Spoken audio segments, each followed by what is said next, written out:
Welcome to my platform. Welcome, everyone. I have several things that I want to talk about today. It's no particular subject today, it's just really putting something on your mind. The first thing I want to share with you guys, someone hacked into my PayPal account, and I received a bill today talking about $730 for a barbecue pit. And I got in contact with, I thought, PayPal. So they had a number in my email, and I dialed that, but I did not dial that number on my phone. I was smarter than that. I dialed it on another phone, and they made like they was PayPal. But I began to ask questions, and they was trying to get the information out of me. Well, what is your account number?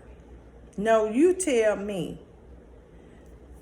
So I didn't give them my account number, but I gave them the information that was on my email address to print out. I didn't even give them my email address because I figure if they PayPal and I give you the invoice ID, you should be able to pull it up and tell me my email address. You should be able to tell me at least the four last numbers of my account, you know. And I told them, I said, I'm not giving you that. You should know that if you're pulling my information up in the computer, then you should know my name, you should know my email address, you should know the last four, at least the last four numbers of my account. You should know all that. And they was like, what is your name? What is your account? You know, the tone of the voice began to change, becoming aggressive, so to speak. And I said, you know what? I say, this is a gimmick. This is a joke. This is a scam. And I will forward this to the right authorities, to the police. So I hung up the other phone, and I called the real PayPal. Yes, I did. I didn't call the other one that was in the email or anything like that. So when I called the real PayPal, that's the first thing that they mentioned, that they have a lot of scammers that has been, hacking into people's account and charging it up. And so they asked to forward that information to them, take a screenshot and forward it to them. So that's what I did. I contacted the real PayPal. And so I just want to let you guys know, just to be aware of the scammers. I would never come on here and ask for money. I would never come on here and say anything about money or a fundraiser or anything like that. So what I do, I have selective friends that I would get in contact with, and to let them know what I'm doing and what's going on. But I would never come on and ask for money. I would never post a picture or any flyer or anything like that. So you may see my name somewhere, but double check with me to see if I really have put the information out. So it just made me to be more aware of things like that, because I know the scammers are out there. And I just want to bring that to someone's attention. So if you have a PayPal account, check your PayPal account. You know, Cash App was doing, somebody was hacking into Cash App not too long ago. So I closed my Cash App down. I don't have it, you know, anymore. So anyway, I just closed it. I just didn't want to deal with that. But I came on here to really speak on several things today. So that scam and fraud was one of them. And another thing the Lord put on my heart today as I was interviewing this person, you know, for those who don't know, I do a lot of things, you know, and I talk to a lot of people and I interview and do sessions with a lot of people. So I had mentioned on yesterday about just existing.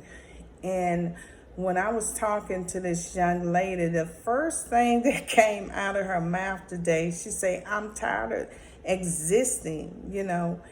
And I said, oh my God. First time meeting this young lady, and that's the first thing that came out of her mouth.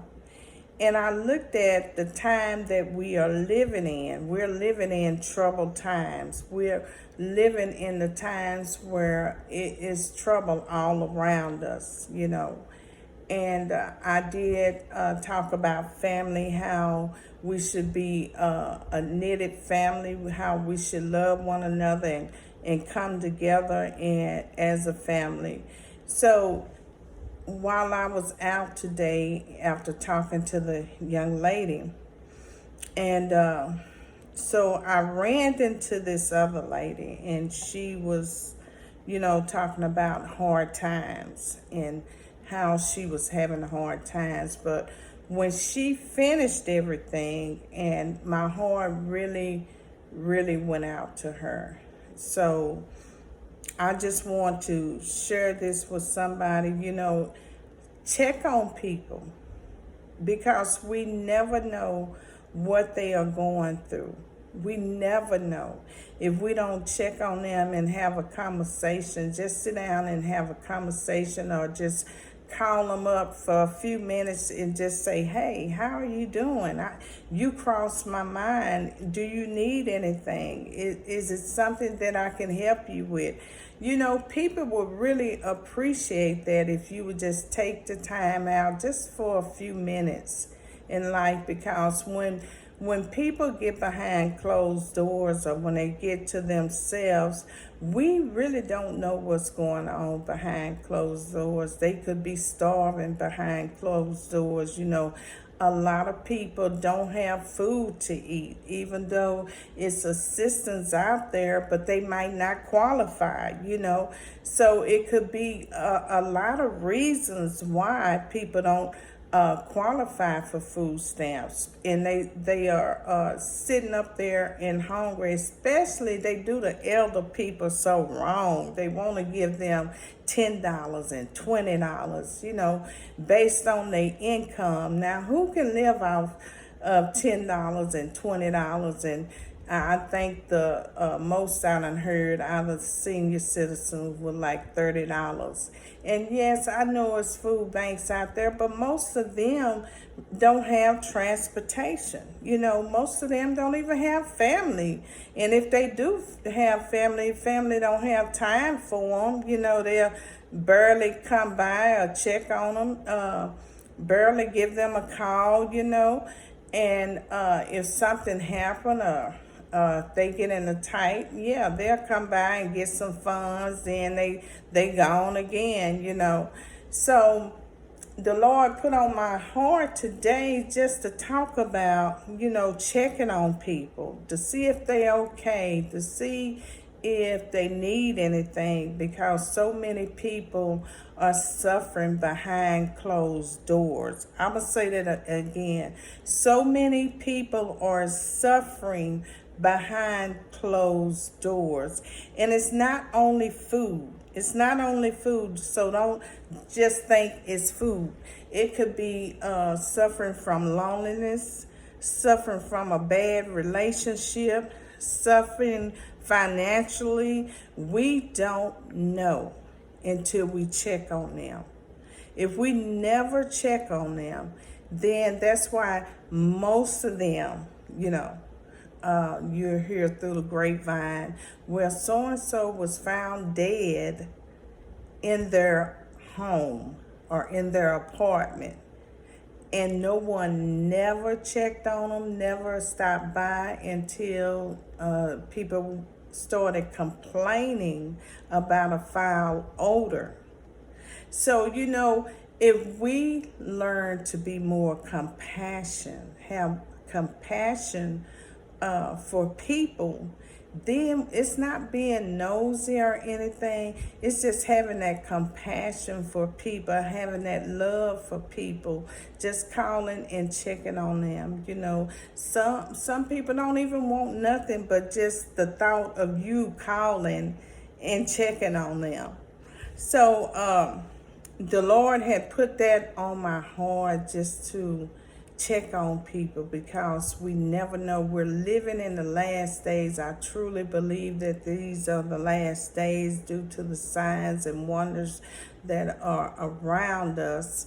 And it appears like these people are losing their mind every day. I mean, doing things that we never ever thought that a person would do, especially if you know them and they doing bizarre things. So these are the last days. These are really the last days. I want to share with you, that I was driving one day, and I had just dropped my brother off. So I know it's the last days. And it's really not funny, because I have to, laugh sometime to keep from crying.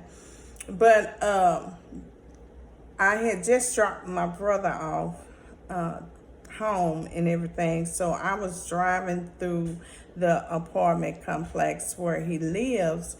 And I happened to look to my right, and I looked up, and this man was on the balcony, stripped down, naked. Yes, I could not believe my eyes. But I knew right off that he had a problem, a mental problem. Or he could have had dementia, but I believe, because most of the time I work with those people every day, and I pretty much are pretty good about spotting those who are living and suffering from mental illness. But he looked at me, and he didn't see anything wrong. So he wasn't aware that he was naked. And he waved. So these are the times that we are living in, really. And I know it's more bizarre things out there that happens on the news. I just don't listen to it anymore, because one thing, when I did used to listen to the news, it would stay on my mind. And I stayed depressed. I stayed depressed all the time, because everything was, the news never tell anything good. They always gonna tell something bad, right? So it's just to keep you down. It really is, But some people can watch the news and it never affects them. But some people like me cannot watch the news without really feeling the compassion for someone. So I decided to eliminate the news, period. Because, just everyday life can get us down, and dealing with situations on your own. Then you come home and you thinking you having a peaceful day, and you're having peace in your home. And once you turn on the news, boom, it's just back to back to back to back to back. Nothing but bad news.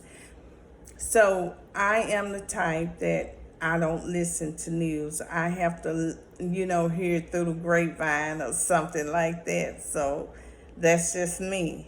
I have to hear it somewhere else. And I can only take so much until I just have to walk away or shut it down. But I want to encourage someone just to check on, they don't have to be your loved one. It can be your next door neighbor.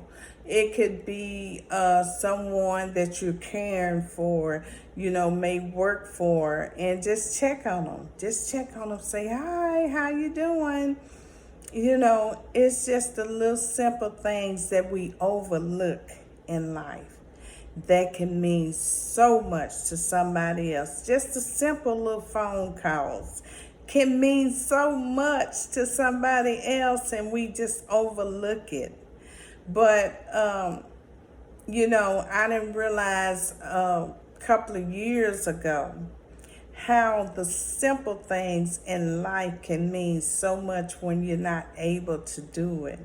And I used to regret taking out trash until I was down on my back and wasn't able to move for a little bit, And I sat there and I thought about it because I wasn't able to move. I wasn't able to turn myself over.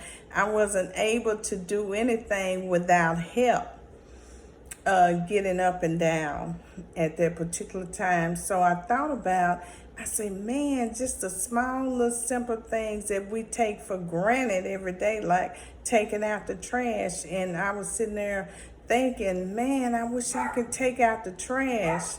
But I wasn't able to take out the trash because I couldn't get up without anyone's help.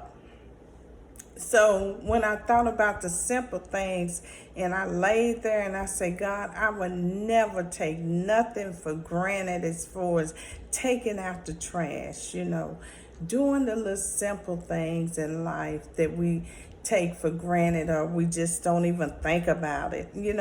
Taking out the trash is just taking out the trash to somebody. But when you're not able to do something, if you're not able to scratch your nose or scratch wherever, that means a lot when you're able to scratch your nose. These are the things that we take for granted, where somebody that cannot use the activities of their limbs and they want to scratch, but they can't tell you, they can't tell you that they want to scratch their nose. They can't tell you if they're not able to talk that their nose needs scratching, or they are hungry, and they want something to eat, So it's just the little things that we really take for granted and really don't think about from day to day. So I just wanted to come on here and encourage someone. Be encouraged. Encourage yourself. Don't wait and sit around and wait for people to encourage you. You speak life into a dead situation. Once you continue to speak life into the dead situation, it cannot remain dead. Do y'all hear me? It cannot remain dead. And that's when things begin to change for the better. Begin to speak life into your situation, into yourself. Encourage, that song say, encourage yourself. Baby, encourage yourself. No matter what people think about you, because people are going to say that you this and you that. Let them talk. They don't know what you're facing. They don't know what you're going through. They don't come and visit you. They don't make the phone calls regular unless they need something. Encourage yourself. Encourage yourself. So Anyway, as always, thank y'all for watching my videos. Thank y'all for subscribing to my YouTube channel. Continue to subscribe. Continue to give me thumbs up. Continue to share these videos. Continue to write in the comment section. And thank you, Mary J, for your love and support. I really appreciate it. Every time I look up, you have something to say, and I appreciate it. I really do. And I will try to respond to everyone who writes something in the comment section. So I really appreciate you all. And y'all see my painting of myself at the top and my mother right here in 1976. So if y'all need someone to paint for you or to draw, I am the girl. I am the girl. So holla at your girl. That's my mama. So holla at your girl. Y'all have a great day, and we'll talk soon. Bye-bye.